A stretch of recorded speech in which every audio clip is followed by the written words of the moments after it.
En este video vamos a ver con algo de detalle cómo le vamos a hacer para sacar la velocidad neta cuando la reacción en la superficie es el paso limitante. Aquí te vas a dar cuenta que un paso limitante es el que te atora la secuencia de las etapas. Tenemos 3 etapas: absorción, reacción y desorción.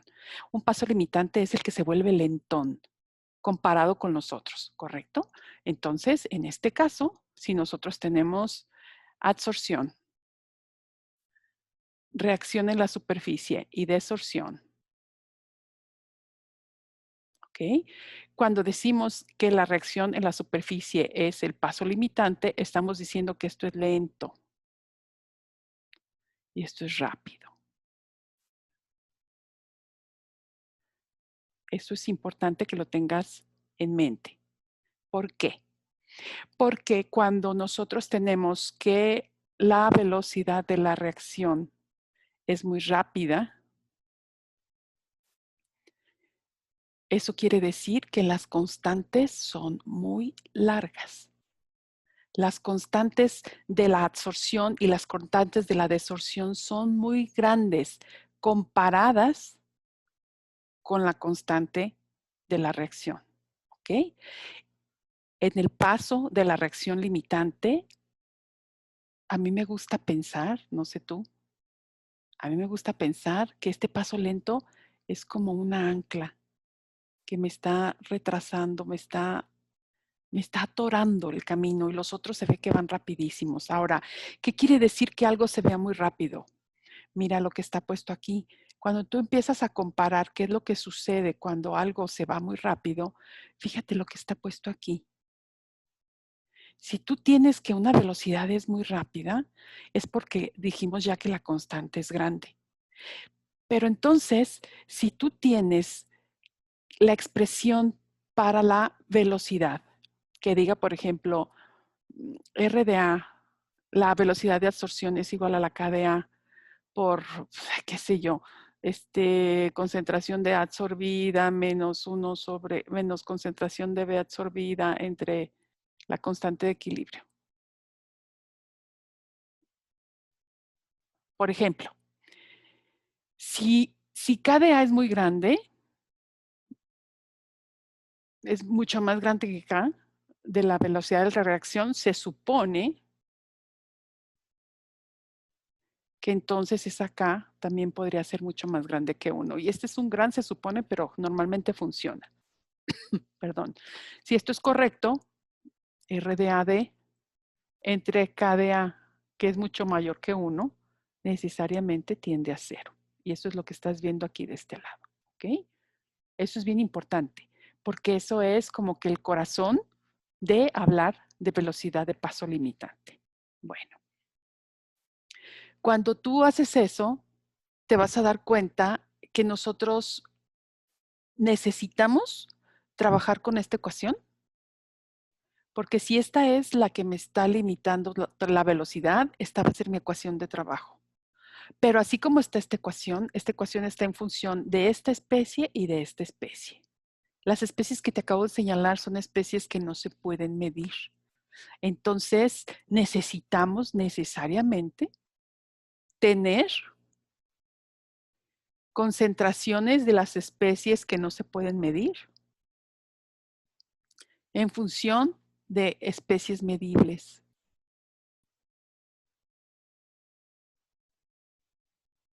¿Ok? Si no tenemos esto, como ingenieros estamos fritos. ¿Va?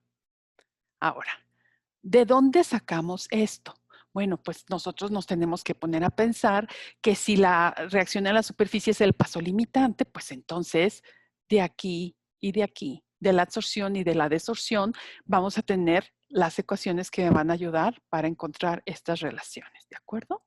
Bueno.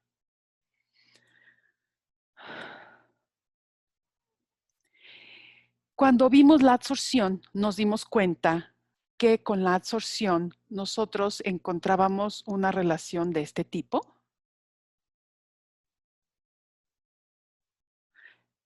Y esto está en una sección arriba. Encontramos una relación de este tipo para el cumeno que está absorbido, ¿correcto? Entonces, con esto ya lo podríamos venir y poner aquí, en cierta forma, si así quisiéramos, ¿no? Ahora, si nos ponemos a pensar en la desorción,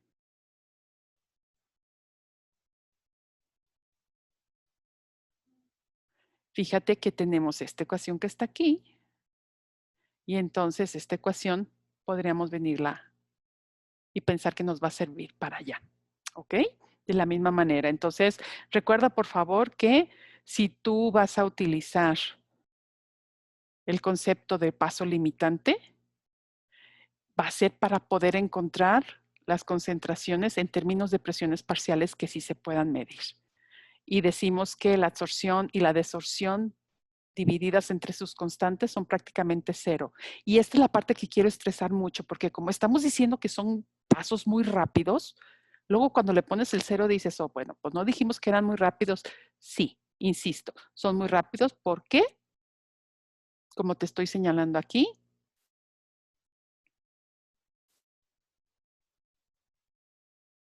la constante es mucho mayor a 1 y al pasarla dividiendo te vuelve cero todo eso. ¿Ok? Espero que te quede claro esto porque esto es un punto bien, bien, bien importante. Entonces, ya que tienes tus concentraciones de las especies que están absorbidas, este y esta, las sustituyes y entonces observa que te va a quedar aquí esto y te va a quedar aquí esto, que no estaba antes, porque esto estaba en función de la concentración que estaba absorbida y te va a quedar en función de algo también que es el sitio vacío. ¿Y sabes qué? Creo que aquí ya te puse muchos colores. Vamos a quitarlos rápidamente y nos vamos a quedar con que esta y esta la vas a sustituir y te van a aparecer otras interesantes que son esas. A eso se le conoce como balance de sitio. Observa que el balance de sitio tiene la concentración total, que representa a la concentración de un sitio vacío, más la concentración de un sitio ocupado de un tipo y la concentración del sitio ocupado por otra especie. Cuando tú te das cuenta que la concentración de los sitios totales no cambia, CT es una constante, entonces lo que vas a querer es, donde quiera que veas CB, decirle, no, quiero CT. Estos no se pueden medir, entonces quiero CT, porque CB no se puede medir.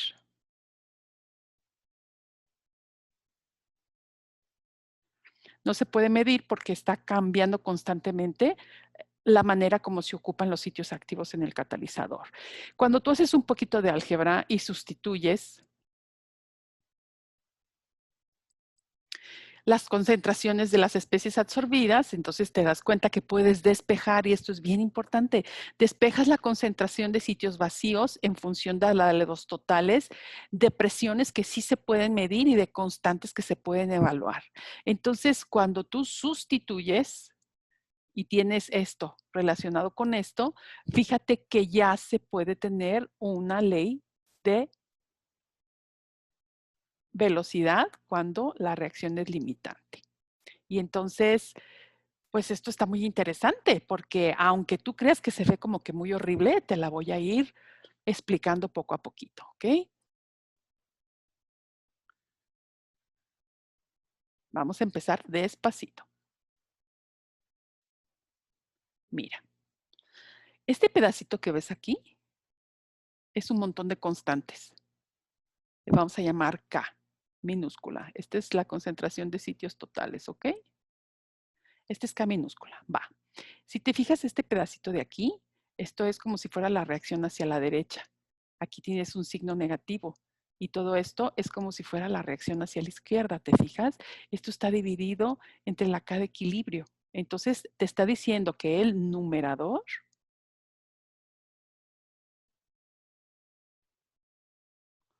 tiene que ver con la reacción superficial, porque aquí tenemos la estructura de una reacción que es reversible y que involucra a estas especies. Pero ahora fíjate en el denominador. ¿Qué constantes ves aquí? Mira, esta constante que está aquí es la constante de la absorción de B, perdón, de la desorción de B, y esta constante es la constante de, esta constante que está acá, perdón, es la constante de la absorción de C. Entonces, lo que te está diciendo esto ahorita es que el denominador, ¿con qué crees que tiene que ver? ¿Con cuáles etapas? Ándale, tiene que ver con las otras dos etapas. Adsorción y desorción.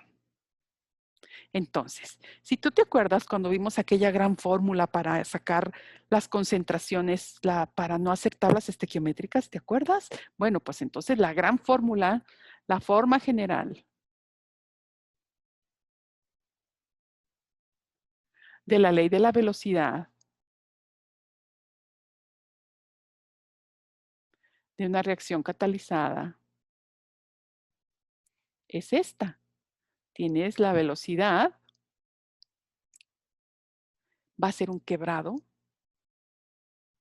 En ese quebrado vas a tener una constante y vas a tener concentraciones de reactivos menos concentraciones de productos entre la K de equilibrio. Y abajo siempre, siempre vas a tener un 1 más K de absorción, concentración del absorbido, más K de desorción, concentración del desorbido.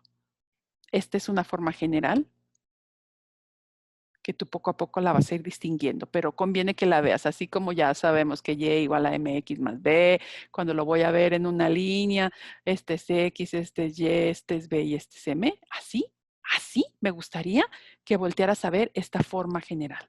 Reactantes, productos, equilibrio, todo esto te habla de la reacción superficial, ¿de acuerdo? Ok, entonces vamos a ver qué más hay por aquí que yo te quiera mostrar. Ah, muy bien. Cuando empezamos a pensar en, ok, pues sí, todo eso se ve muy bonito, pero ¿y si no sucede todo al mismo tiempo? ¿Qué te quiero decir con esto? ¿Qué pasa cuando, por ejemplo, no todos los pasos son reversibles? ¿Qué pasa cuando no todo está absorbido? Entonces, en esos casos, conviene empezar con esta ecuación grandota. Conviene empezar con esta ecuación grandotota. Empezamos con esta. Y después comenzamos a discriminar. ¿Te acuerdas con la ecuación de la estequiometría que la poníamos con todo y el factor de expansión y ya si era un líquido decíamos que el factor de expansión era 0? Pues más o menos esa es la misma idea que yo te invito que tomes en cuenta aquí. Comienza con la ecuación completa y nos vamos despacito. ¿Qué pasa a presiones parciales de uno de los reactivos, como por ejemplo el cumeno? Fíjate una cosa. Cuando la presión parcial es bajita, este numerito de aquí es mucho menor que 1. Entonces, podemos decir que se desprecia, ¿correcto? Si nosotros nos damos cuenta que estamos hablando de presiones parciales altas, entonces, al despreciarse este numerito, perdón, pues te queda nomás lo de aquí arriba, ¿te fijas? Esto que está aquí es esto de acá arriba, porque pues te queda lo de arriba dividido entre 1, entonces ya no habría como que mucho problema, ¿no? Ahora, cuando tenemos el caso contrario, donde las presiones parciales son altas, entonces lo que se quita, lo que se quita, lo que se desprecia, pues es esto. Y al despreciar esto, ve lo que pasa con lo de arriba. Lo que pasa con lo de arriba es que terminas tú eliminando las presiones parciales y te queda una sola constante. ¿Te das cuenta qué mágico?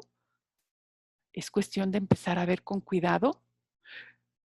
La magia de esta ecuación, creo que eso sí quiero establecerlo muy fuerte. La magia de esta ecuación es que tiene estos signos positivos aquí, que te permite comparar. comparar quién gana. Tú sabes que cuando uno gana, el otro se desprecia, pues entonces es cuestión de ir haciendo comparaciones poco a poquito, ¿ok? Te voy a dejar que por tu cuenta tú revises esta sección, la 1033, donde te habla de qué pasa si la desorción es la que limita, y también quiero que tú revises por tu cuenta la sección 1031, qué pasa cuando la absorción es la que limita. Las cosas se hacen muy parecidas a como yo te las expliqué para el caso cuando la reacción superficial es la que limita. Y si tienes algunas dudas, recuerda que siempre las puedes publicar en el foro o me las puedes pedir por redes sociales. Esas tú ya te las sabes. Hasta el siguiente video.